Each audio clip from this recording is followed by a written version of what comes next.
Alright, Condra with your House of Dragon Episode 2 drop review. Alright, man, let's go, man.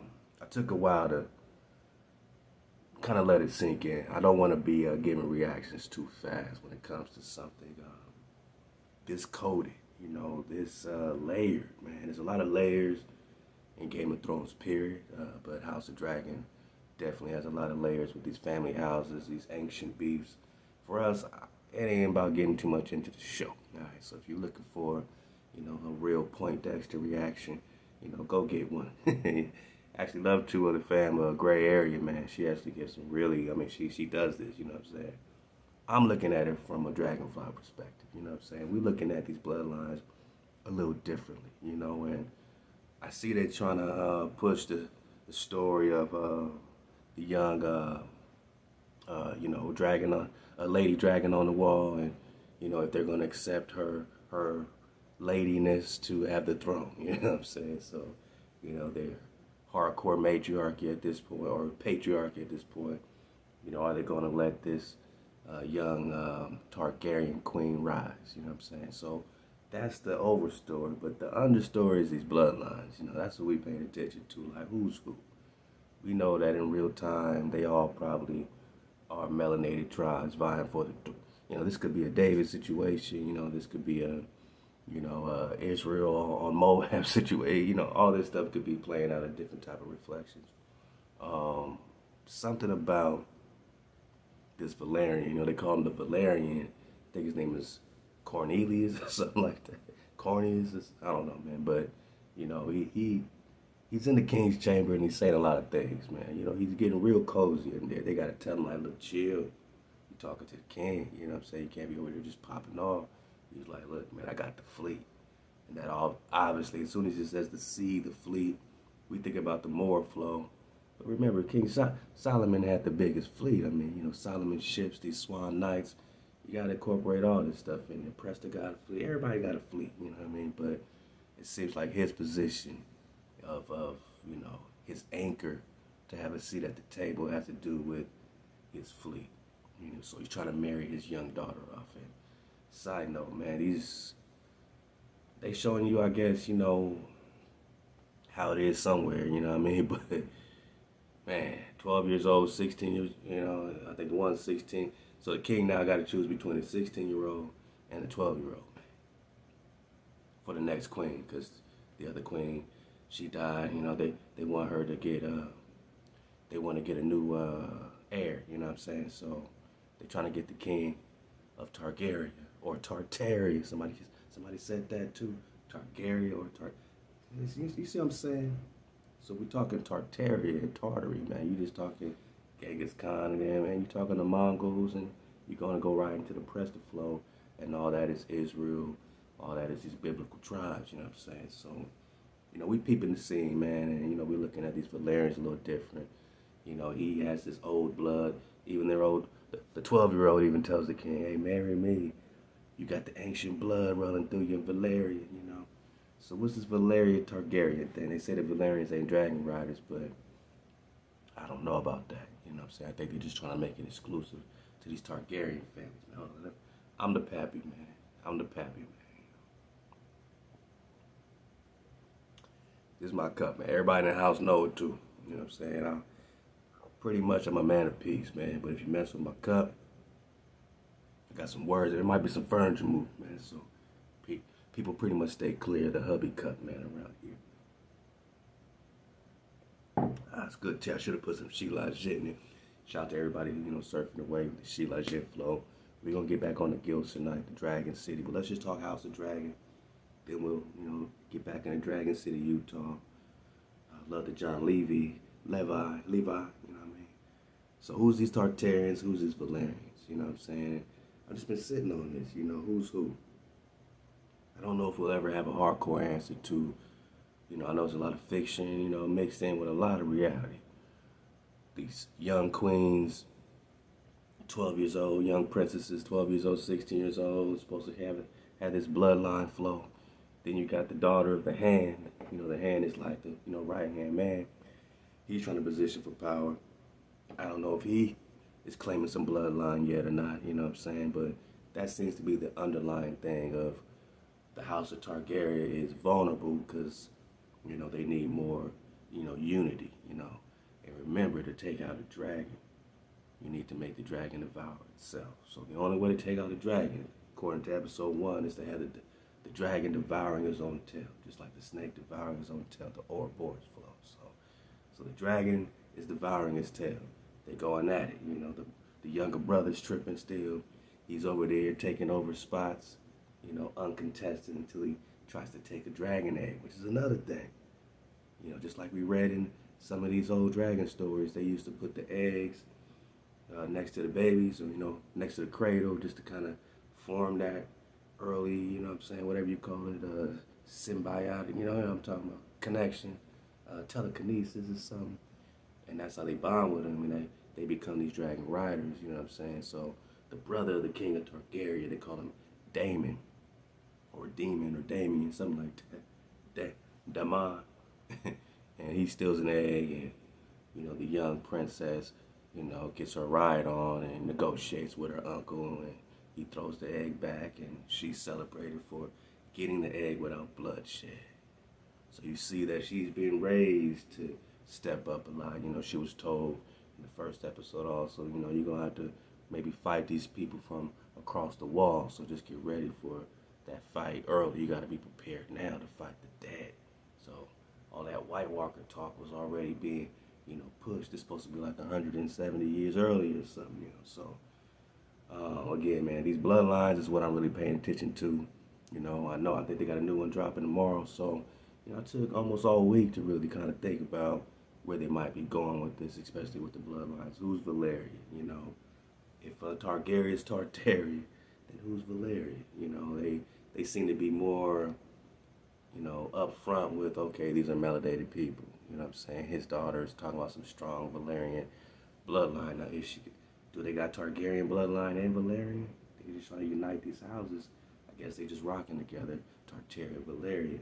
You know what I mean? But it's telling you about what old Valerian looked like, which is probably giving you a hint on what old Targaryen, or the Targaryen, these dragon riders are looking like. And we know, digging on our story, not his story, but our story, that, yeah, you're talking about the kingdom of the Prester, you're talking about the Mongols, the gray ones, you're talking about these Asiatics in India, superior, these high Amazon Nagas, you know what I'm saying?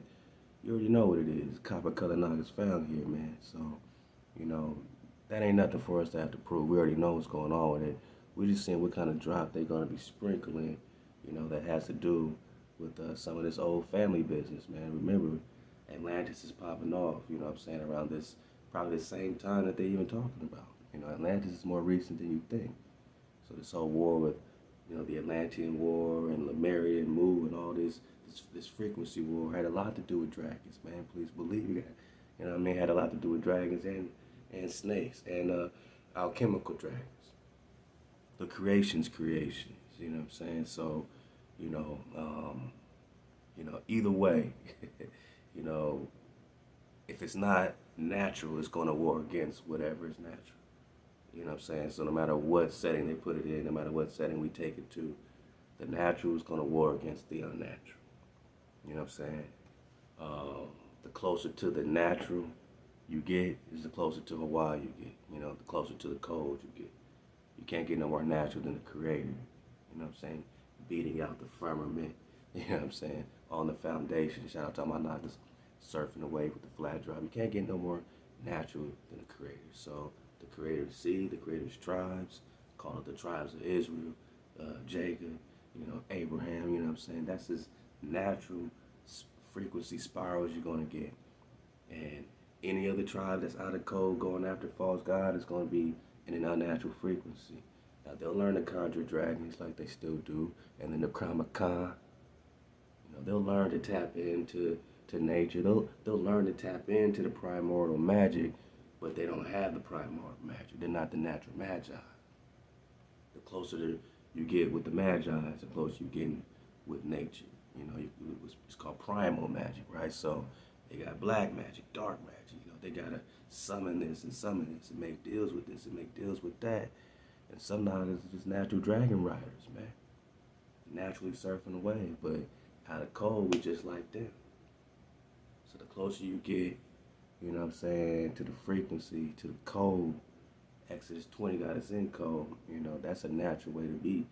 You know, Most High over everything, not slaying your brother, not speaking vanity on your breath of security, you know what I'm saying? No thievery, my Naga, no false witnesses.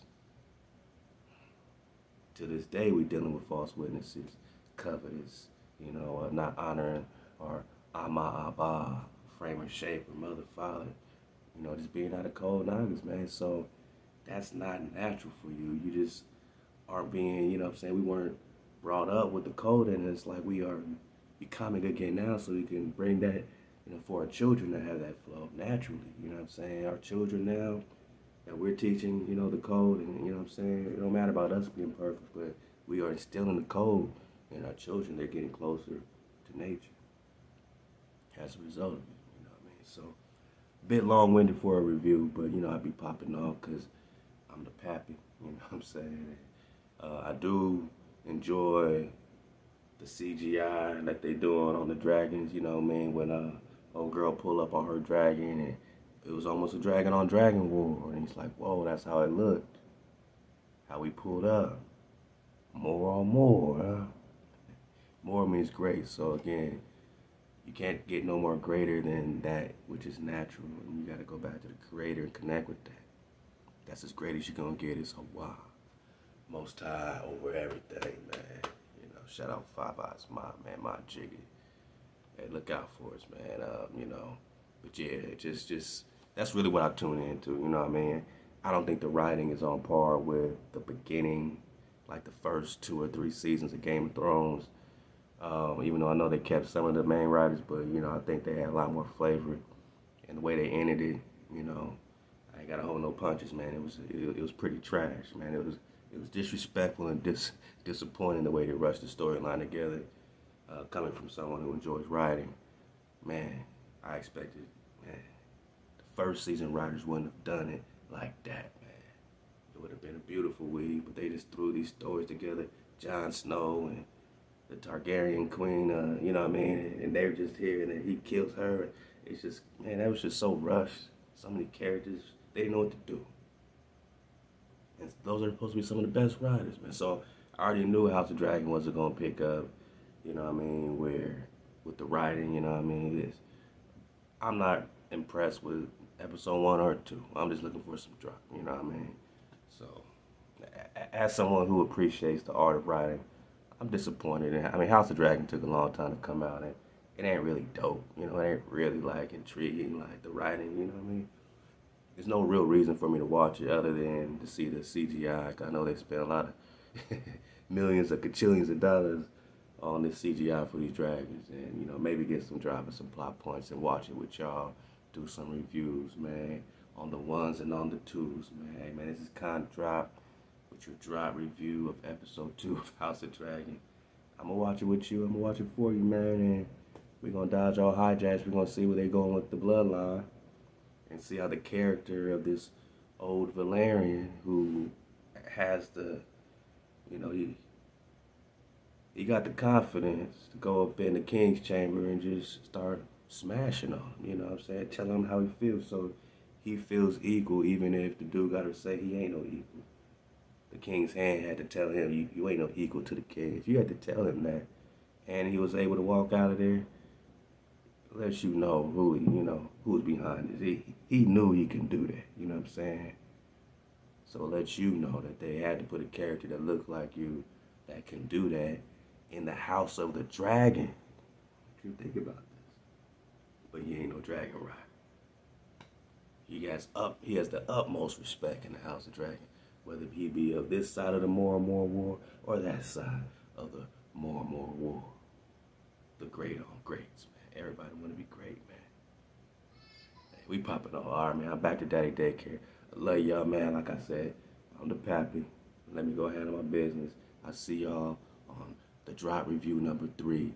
House of Dragon come out, I think tomorrow, episode 3. So I'll be peeping it, and I'm gonna sit on it and think about it, and leave comments and let me know where you want me to, you know what I'm saying, you know, things you want me to pay attention to, things you want me to pinpoint. Maybe I'm missing something. Maybe I just missed the whole thing. I am following the story of the young lady dragging on the wall. I just feel like they're, using that, you know what I'm saying, and, but there's a deeper story with these bloodlines than male or female. That's, yeah, you can go off on that. Oh, yeah, okay, matriarchy, all right, patriarchy, all right. We know we rock with our sheepas, man. We don't have no competition with our aquas in code, frame, or shape or flow. We we share our seat, man. We kick back with our lady dragons, man. It's all good. I'm trying to see where they're going with these bloodlines, man. So we're gonna pop off and see what this Valerian business all about. Ahab to you, Shabbat up, stay up, suit up, choose up at all times. Hey, I'll see y'all next time.